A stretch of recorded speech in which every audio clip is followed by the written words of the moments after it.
کہ سیٹی اور تالی دونوں حرام ہے. وَإِن لَمْ يَقْصُدِ الْإِنسَانُ بِهِمَا الْعِبَادَةَ کہتے ہیں گرچہ انسان اس سے عبادت مراد مقصد نہ لے پھر بھی حرام ہے، پھر بھی حرام ہے. اگر وہ کہہ رہا ہے کہ میں عبادت کے لیے سیٹی نہیں بجا رہا ہوں، بھائی عبادت کے لیے تالی نہیں بجا رہا ہوں، خوشی ہے تالی بجا رہا ہوں، تو کہہ رہے ہیں گرچہ وہ کہہ رہا ہے لیکن عبادت تو نہیں ہے. لِأَنَّ فِي ذَلِكَ تشبہاً بالمشرکین، لیکن مشرکوں کی مشابہت ہے، مشرکوں کا اس میں مشابہت ہے. مشرک لوگ ایسا کرتے تھے نا، اسی وجہ سے یہ کام بھی نہیں کرنا. اسی وجہ سے شیخ صالح الفوزان حفظ اللہ کے نزدیک یہ کام حرام ہے، یہ کام حرام ہے. کتنے لوگ تالی مارتے ہیں کہ نہیں مارتے ہیں؟ بہت تعجب کی بات ہے کہ بہت ساری جگہوں مسجد میں بیٹھ کر تالی پیٹتے ہیں، مسجد میں بیٹھ کر تالی پیٹتے ہیں. اگر کوئی انعام کی بات آ گئی، ہاں یہ اتنا انعام لیے تالی مارو، بولتے بھی ہیں تالی مارو. تو وہ لوگ بیت اللہ میں تالی مارتے تھے اور نماز سمجھتے تھے. تو یہ خوشی وغیرہ یا عبادت تو سمجھ کر کرنا یہ تو بالکل خطرناک بات ہے. عبادت سمجھ کر کے تعلیم پیٹنا یہ تو بالکل خطرناک ہے. لیکن شیخ صالح الفوزان حفظ اللہ نے کہا عبادت کا مقصد بھی نہیں ہے، پھر بھی مشرکوں کی مشابہت کی وجہ سے حرام ہے. گرچہ کچھ لوگ تعویل وویل یہ وہ کرتے ہیں لیکن بچنے کی ضرورت ہے. کہتے ہیں یہ جو تالی ہے تصفیہ، ہاتھ کو مارنا، اللہ کے نبی صلی اللہ علیہ وسلم نے عورت کے لیے ضرورت پر حلال کیا ہے، عورت کے لیے ضرورت پر حلال کیا. کب؟ کتنبیہ الامام اذا ساہا فی الصلاۃ، امام جب غلطی ہو جائے اس کی تنبیہ کے لیے، امام کی غلطی ہو اس کی تنبیہ کے لیے، کیونکہ ان کی آواز میں فتنہ ہو سکتا ہے، ان کی آواز لچکدار ہوتی ہے، عورت کی آواز، اسی وجہ سے وہاں نہیں کہہ سکتی. کیونکہ مرد سبحان اللہ کہہ دیتے ہیں نا، اگر غلطی ہو گئی تو عورت سبحان اللہ نہ کہے، کیونکہ ان کی آواز میں لچک ہوتی ہے، ان کی آواز میں لچک ہوتی ہے. اس وجہ سے وہ کیا کہے، وہ کیا کرے، مارے، ہاتھ مارے. ولا يجوز للرجل، لیکن یہ کام مرد کے لیے جائز نہیں، یہ کام مرد کے لیے جائز نہیں. کیوں؟ کیونکہ کافروں سے مشابہت ہو جائے گی. اس وجہ سے ولا بالمرأۃ فی التصفیق، تو اور عورت کے لیے اجازت اللہ کے نبی صلی اللہ علیہ وسلم نے دیا. یہ بات حدیث میں ہے، یہ بات حدیث میں ہے، بخاری کی حدیث نمبر 1203 کے اندر ہے، اور مسلم کے اندر بھی حضرت سہل بن سعد رضی اللہ تعالیٰ عنہ نے کہا کہ رسول اللہ صلی اللہ علیہ وسلم نے فرمایا مالی ارا رأیتکم اکثرتم التصفیق، کیا دیکھتا ہوں کہ تم لوگ اکثر تالی بجاتے ہو، تو کیا بات ہے؟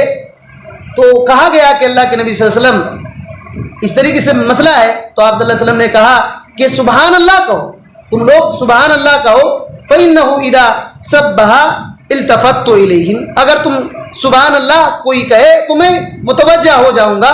وَإِنَّمَا التَّصْفِيقُ لِلنِّسَاءِ، اور یہ ہاتھ کا مارنا یہ عورتوں کے لیے، عورتوں کے لیے. تو اب کوئی بندہ عورت والا کام جو نماز میں ایک ضرورت کے مطابق کیا گیا اس کو جہاں تہاں کر رہا ہے، اس کو جہاں تہاں کر رہا ہے، یہ سب صحیح نہیں ہے. بہرحال میں نے ایک اشارہ کہا تھا کہ شیطان کیسے جال میں پھنساتا ہے، ٹھیک ہے، کیسے جال میں پھنساتا ہے اور عبادت کا نام دیتا ہے ہوا میں اڑنے وغیرہ کو. ایک دو باتیں اشارتاً کہہ کر کے اپنی بات کو ختم کر دیتے ہیں، انشاءاللہ ہماری بات آتے رہے گی ہر ہفتے کو. دیکھیے ابن الجوزی رحمۃ اللہ علیہ کی تلبیس ابلیس ہمارے پاس کتاب موجود ہے، اس کے اندر بہت سارے جال ذکر کیے ہیں. تو ان میں سے ایک یہ کہیں کہ ابلیس چال کھیلتا ہے بندوں پر اور اس کو قضائے حاجت پر لے جاتا ہے، پیشاب پیخانہ کرنے کے لیے لے جاتا ہے، پیشاب پیخانہ کرنے کے لیے لے جاتا ہے اور وہ بیٹھا رہتا ہے دیر تک. یہ بھی شیطان کی چال ہے. اب سوچیں، یہ بھی شیطان کی چال ہے، یہ بھی شیطان کی چال ہے کہ بیٹھا کر رکھ دیتا ہے. تو اتنا خطرناک ہے شیطان کے کہہ رہے ہیں کہ دیر تک پیخانہ میں وہ بیٹھے رہتا ہے، وہ بیٹھے رہتا ہے. اسی طریقے سے ایک شیطان کی چال یہ ہے کہ پانی بہت بہاتا ہے، سمجھ رہا ہے کہ میں صفائی کر رہا ہوں، اور جتنا ضرورت ہے اس سے کہیں زیادہ وہ بہاتے رہتا ہے، بہاتے رہتا ہے. یہ بھی شیطان کی چال ہے، یہ بھی شیطان کی چال ہے. وہ عبادت سمجھ رہا ہے، مسئلہ یہ ہے، وہ مسئلہ سمجھ رہا ہے کہ عبادت ہے. اللہ کے نبی صلی اللہ علیہ وسلم نے کیا کہا؟ الطہارۃ نصف الایمان، کہ پاکی آدھا ایمان ہے. وہ سمجھ رہا ہے کہ میں پاک صاف ہو رہا ہوں، لیکن یہ بھی تو نبی صلی اللہ علیہ وسلم نے کہا کہ ضرورت سے زیادہ پانی خرچ نہ کرو. تو یہ شیطان ایک چیز کو ڈال دیتا ہے دماغ میں, اور کہیں کہ نیت پر حملہ کبھی کرتا ہے, کبھی نیت پر حملہ کرتے ہیں اور زبان سے نیت کرواتا ہے شیطان. یہ ابن الجوزی رحمۃ اللہ علیہ نے ذکر کیا کہ زبان سے نیت کرواتا ہے کہ رفع الحدث کی نیت کرتا ہوں, وضو بناتے وقت میں پاک ہونے کی نیت کرتا ہوں, نماز پڑھتے وقت نماز پڑھنے کی نیت کرتا ہوں. وہ زبان سے نیت کرواتا ہے, حالانکہ اس کو علم ہی نہیں ہے کہ نیت دل کے ارادے کو کہتے ہیں. اسی علم نہ ہونے کے نتیجے پر شیطان حملہ کرتا ہے, علم نہ ہونے کے نتیجے پر شیطان حملہ کرتا ہے. اور تعجب ہوتا ہے جن کو معلوم بھی علم ہے اور پھر اگر نہیں کر رہے ہیں تو اس کی ہٹ درمی ہے, اس کی ہٹ درمی ہے. اور کہتے ہیں کہ اسی طرح وضو بہاتے وقت پانی کا زیادہ استعمال کرواتا ہے شیطان, یہ بھی اس کی چال ہے. اور اس کے 4 نقصان ہوتا ہے. کہتے ہیں ایک تو اسراف, ایک فضول خرچی کا نقصان ہوتا ہے. دوسرا وقت چلا جاتا ہے, وقت زیادہ لگتا ہے کہ نہیں, ایک دم پانی. کبھی کبھی دیکھیں گے ایک آدمی وضو کرتا ہے, پھر جا کر پھر وضو کرے گا, پھر وضو کرے گا, 3 4 5 بار وضو کرے گا, کیونکہ شیطان شک ڈال دیتا ہے کہ شاید صحیح سے وضو نہیں بنائے, تو وقت برباد ہوتا ہے. اور تیسری بات یہ ہے کہ شریعت پر تعالی, شریعت میں کیا کہا کہ 1 بار کرو, 2 بار یا 3 بار کرو, تو یہ بار بار کرتے رہتا ہے, تو یہ شریعت پر آگے بڑھا دیتا ہے بندے. اور چوتھی بات یہ ہے کہ ظلم کر لیتا ہے اپنے اوپر. شریعت نے ایک حد رکھا 3 بار, 3 سے زیادہ آگے بڑھنا یہی ظلم ہے, تو یہ اس کا نقصان ہے. اور اس طریقے سے, اور ابن الجوزی رحمۃ اللہ علیہ کہتے ہیں کہ شیطان اس کے دماغ میں ڈال دیتا ہے کہ میں احتیاط کر رہا ہوں. دیکھیے شیطان دماغ میں ڈالتا ہے کہ میں احتیاط کر رہا ہوں. ابن الجوزی رحمۃ اللہ علیہ کہتے ہیں یہی احتیاط حلال حرام میں نہیں کرتا ہے, کمانے میں کھانے میں حلال حرام میں احتیاط نہیں کرے گا. یہ نہیں کبھی سوچتا ہے کہ میں حلال کما رہا ہوں یا حرام کما رہا ہوں, لیکن وہ پانی بہانے میں اور پانی استعمال کرنے میں سمجھ رہا ہے کہ میں بہت احتیاط سے وضو بناتا ہوں, لیکن وہاں حرام کے حرام کھا رہا ہے سالوں سال سے, لیکن اس کو کبھی وہ دیکھتا نہیں. یہ سے اسی طریقے سے کہتے ہیں کہ شیطان اس طریقے سے چال کھیلتا ہے, رات بھر عبادت کرواتا ہے, رات بھر عبادت کراتا ہے اور صبح کے قریب سلا دیتا ہے, صبح کے قریب سلا دیتا ہے تاکہ فجر کی نماز ختم کر دے, یا تو ضرورت سے فارغ ہوتے ہوتے ہی جماعت چھوٹ جائے. دیکھیے یہ ابن الجوزی رحمۃ اللہ علیہ نے لکھا ہے کہ رات بھر بندہ عبادت کرے گا اور صبح ہونے سے پہلے سو جائے گا, یا تو صبح اٹھ ہی نہیں پائے گا, یا تو اتنا دیر میں اٹھے گا کہ اپنی ضروریات سے فارغ ہوتے ہوتے جماعت ختم, یا تو پورا اتنا سست ہو جائے گا اٹھ کر کے دن میں کہ اپنے بال بچوں کے لیے معاش اس کو تلاش کرنا بھی مشکل ہو جائے گا. اور ایک جال یہ کر رہے ہیں کہ ایسے دماغ میں شیطان اس طریقے سے حاوی کرتا ہے کسی کو کہ رات میں عبادت کیا, اس کو دن میں لوگوں کے پاس ظاہر کرواتا ہے کہ میں نے کیسے ابن الجوزی رحمۃ اللہ نے مثال بھی دیا, کہا کہ بندے آ کر کے کہتے ہیں مؤذن صاحب نے آج ٹائم پر اذان دیا, اس کا کیا مطلب ہے؟ میں اس وقت جاگا ہوا تھا, میں اس وقت اس سے پہلے ہی میں جا کر کے عبادت کر رہا تھا. کہتے ہیں کہ یہ شیطان کا حملہ ہے. شیطان رات بھر کی عبادت کو ختم کروانا چاہتا ہے ریاکاری لا کر کے. سوچیے, ریاکاری لا کر کے. کہتے ہیں اگر کسی بندے کو ریاکاری نہ بھی آئے تو اخلاص میں کمی پیدا کر دیتا ہے, اور جو ثواب ملنا تھا وہ جو رات کی عبادت چھپ کر کے کرنا ہے نا, تاکہ پتہ نہ چلے اللہ بندے کے بیچ میں وہ راز رہے, یہ بندہ صبح اٹھ کر کے راز کھول رہا ہے. اور بہت سارے ایسے بندے کو یہ کرواتا ہے کہ میں آتے آتے تھوڑا پتھر نہیں دیکھا, رات میں آ رہا تھا اور پتھر سے اٹک گیا, پیر گرتے گرتے بچ گیا بھائی. تو سامنے والا کیا سوچے گا کہ اچھا رات میں نماز بھی پڑھتے